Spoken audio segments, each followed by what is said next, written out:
The ANC's Integrity Commission is recommending that the party's Secretary-General Ace Magashule step down. The Commission further recommends he be suspended pending the outcome of his criminal case. You know that he's facing fraud and corruption charges relating to more than 200 million rand and an asbestos tender in the Free State. The National Executive Committee will now consider those recommendations. We're expecting a live briefing from the ANC any moment now. We'll take that live. But while we wait for that to start, international relations expert and political commentator Oscar van Heerden, good afternoon to you and a very warm welcome. What's your response to this decision by the Commission?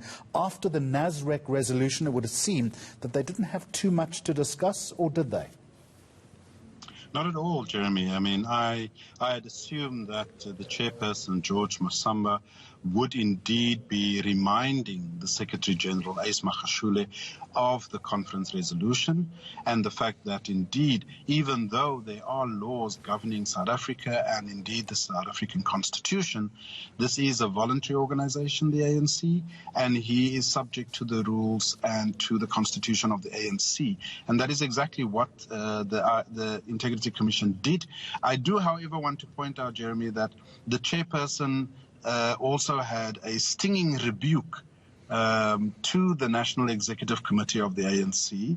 In fact, in his communication recommending that the Secretary-General should step aside, he makes it very clear that the dereliction of duty of the National Executive Committee is alarming, it is concerning, that they are not providing the necessary leadership and that they should have taken this decision in line with the resolution of conference.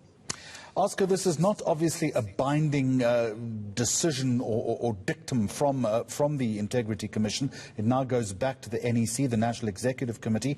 How much wrestling internally then is there going to be as they are now forced to make a decision on the back of, as you say, a stinging rebuke? Well, I mean, you know, I had assumed that, as I indicated previously, it was cowardice of the National Executive Committee to send this to the Integrity Commission. However, I do think that President Ramaphosa and the officials wanted that final sort of decision from a constitutional structure of the ANC. And now that they have that recommendation, there's very few options for Ace Magashule. I think that the officials of the ANC, as well as the NEC, is going to have to do the right thing and ask the Secretary-General to step aside. Of course, the Secretary-General could just turn around and say, well, I've heard what the Commission says, I am going to do this voluntarily, but like Donald Trump refusing to leave the White House, that's hardly likely to happen. Oh, of course, and quite frankly, you know, anything goes with some of these characters. I wouldn't be surprised if there is still some last-ditch attempt on the part of the SG to try and say that, you know, somehow the branches of the ANC must decide. But I don't think that's going to go very far. I think that George Masamba, in his communication, covered this basis, indicated very clearly that because the NEC is the highest decision-making structure between conferences, that this decision rests with them and that Ace Magashule, the SG, will have to comply. If he refuses, the Commission goes further in its recommendation to say then there has to be a suspension. And I think that if Ace refuses and indeed drags the NEC into the position of making the decision, they will have to take the hard decision and say, if you refuse to step aside, then we are going to suspend you. Let's assume that he does step aside one way or another. It is still going to be damaging to the party to have an SG effectively muted or on the sidelines. Absolutely, absolutely. And I do think that, again, George Masamba in his communication talks to this issue and says that because of the indecision, Jeremy, of the NEC, because they are not making and taking the right decisions decisively, it is bringing the organization into disrepute. People are losing trust in the ANC. People are losing faith in the promises made by President Ramaphosa for clean up and dealing with state capture. And so any decision contrary to this recommendation is going to actually negatively impact on the ANC. But we've been hearing that refrain for a long time, though, Oscar van Heerden, haven't we? The losing trust in the ANC after many other scandals, perhaps too numerous to remain. Is the ANC not almost bulletproof when it comes to this kind of thing? They would like to believe so.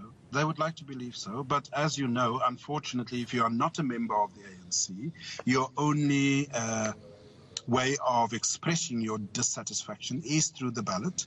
And as we know, there is a local government election coming next year. And I think that if the right decisions are not made, I do believe the ANC is going to be punished at the ballot box, both in the local government election of this coming new year, but also in the 2024 elections. One way or another, this is a blow as far as the party is concerned and to the Secretary-General. Whichever way it plays out, where does this leave the factional balance of power or forces within the party? Who's on top at the moment? Very, very good question, Jeremy. I mean, the fact of the matter is, as you know, when former President Mbeki took the decision to fire Zuma as deputy president of the country, it actually released him to go and actively campaign on the ground, mobilize with tripartite alliance partners, and make sure that he musters the sufficient support as they went to that now infamous Polokwane conference where Mbeki lost against Zuma. Now, a similar scenario could play out here where, you know, by asking Ace Magashule to step aside, knowing very well that he is the head and the main face of the RET faction within the ANC, it could give him sufficient time and ammunition to go and organize those very branches that he so avidly speak of and prepare for the National General Council, where, as you know, there are rumors that they are wanting to make sure that there's a death nail blow politically to or for President Ramaphosa. But on the other side, it might also mean that he is sidelined, not only to step aside, but actually told not to involve himself in organizational matters, particularly organizing on the ground and so forth, and to concentrate on his legal woes to try and clear his name. But that's hardly likely to happen given the influence that he wields, particularly at branch level. Absolutely, and I think that the Ramaphosa grouping within the ANC would have to take stock about how precisely they are going to be able to rein in and now free Ace Magashule. How much wrestling, again, we're waiting now for this ANC briefing to start at the Thuli House any moment, I'm told.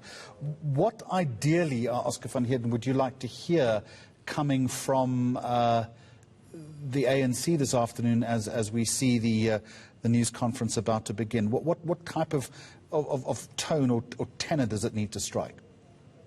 I think that they need to communicate to the South African people and to their own members that a decision has now finally been made that the Secretary-General should step aside, should concentrate on his legal woes, and I would imagine they are going to call for a speedy and swift process to try and clear the SG's name, who is professing his innocence at every corner, and they are going to ask the SG to, do all that he can to indeed ensure that he is innocent as he claims, so that we can get back to the order of business within the ANC. Whichever way you look at it, is Ace Magashule weaker now as a result of this commission decision? Absolutely.